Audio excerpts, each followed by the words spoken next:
Hello and welcome back to another video. This is Vilpi. As you may notice, I was away for around 2 months as I was traveling, and now I'm back again with another video. Today I have the OnePlus 9 Pro here for the unboxing.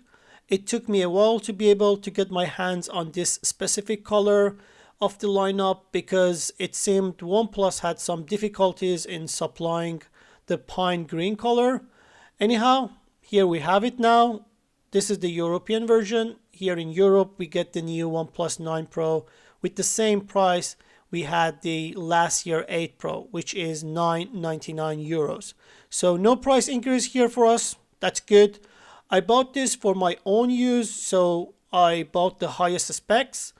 It comes with the Snapdragon 888, 12 gigabytes of RAM and 256 gigabytes of storage.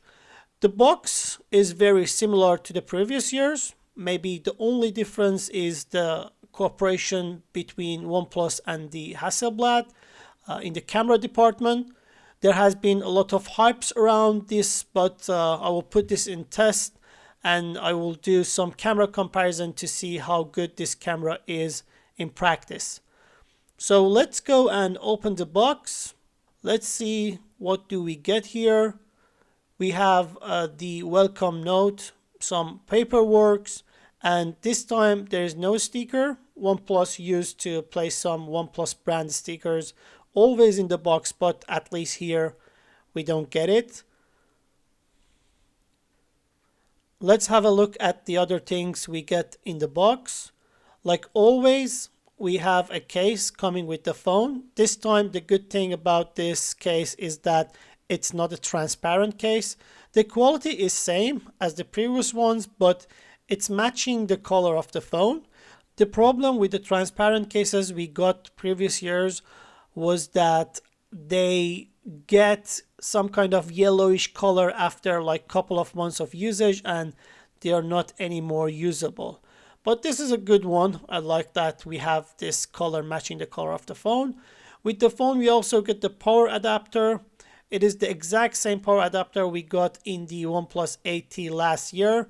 It is 65 watts, but this time due to the changes OnePlus has made to the battery design, we can fully charge the phone in less than 30 minutes, which was around 40 minutes for the OnePlus 8T last year.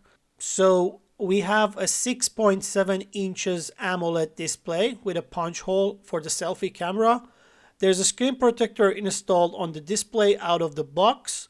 Anyhow, the phone has Gorilla Glass 5 protection both on the front and back, and that should provide some protection against light scratches. In terms of feeling in the hand, the phone definitely looks and feels very premium. The build quality is good. The shape and feeling is very similar to the OnePlus 8 Pro from last year, so very similar. The frame is built from metal. We have the notification slider and the power button on the right. And at the bottom, we have the SIM card slot, the USB Type-C, and the stereo speaker. And on the left-hand side, we have the volume rocker, which is a little bit lower in terms of placement compared, for example, to the 8T. Now let's have a look at the back of the phone. To be frank, I didn't like that much this year's color options for the Pro lineup, but among the available colors, I preferred this one. This is pine green. The silver one was very shiny, not my type of thing, and the stellar black color, I saw it and I hold it, and some of you may disagree, but my first impression of the stellar black color was with that texture on the back of the phone was quite negative.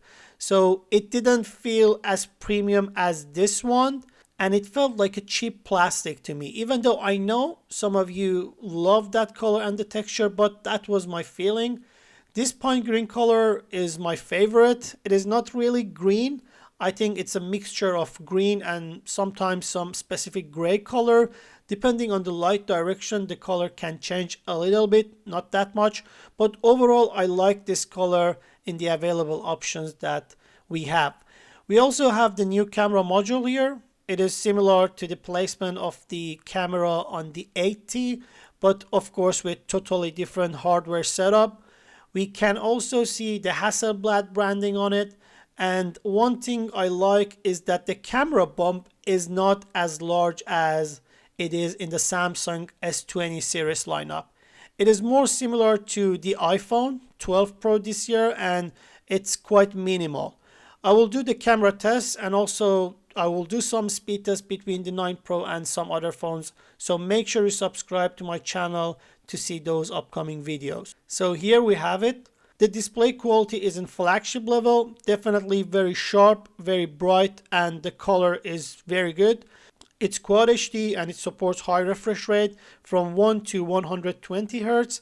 There is already an update available for this phone, which I will do it later. The curvature of the display is not like the 8 Pro. It's more flat. I think OnePlus has listened to the feedback and flattened the display a little bit. I like the balance here now between the curve and the flat screen. On the 9 Pro, you cannot force the 120 Hz all the time like previous years that we had, for example, on the 8 Pro. So it's kind of a smart refresh rate, but I hope OnePlus enables that for users. So if someone wants really to force that, they could do it. It also comes with the latest Android and the Oxygen OS. This was my quick unboxing video. I hope you enjoyed it. This is going to be my main phone for next couple of months. I'm going to use it as my daily driver. So feel free to ask any question you have at any time, and I will try to get back to you whenever I can. That's it for now. Thanks for watching, and until the next one.